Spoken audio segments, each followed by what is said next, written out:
الناس دي لو قابلتكم اياكم تساعدوها، هتلاقيها لابسه ومهندمه نفسها ومعاها راجلها وعيل صغير وبتقول لك انا من محافظه تانية ممكن تساعديني. قسما بالله قابلتهم 20,000 مره بنفس الشخص.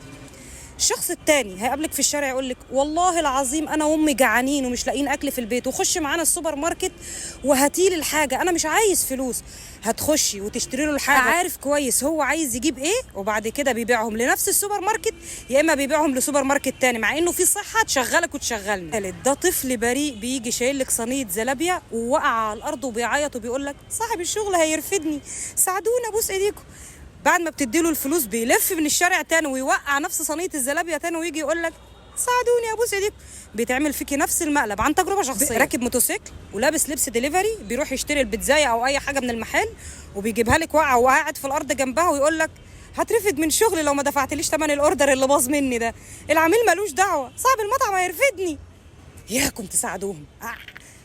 لو هتعملوا لله يا جماعه اعملوا بحاجه انتوا شايفينها بعينيكم. مش قصدي ان انتوا ما تعملوش الخير، بس الخير مع الناس اللي تستاهل، مش الخير اللي الناس بتستسهل ان هي تمد ايدها وهي في نفس الوقت قادره تشتغل.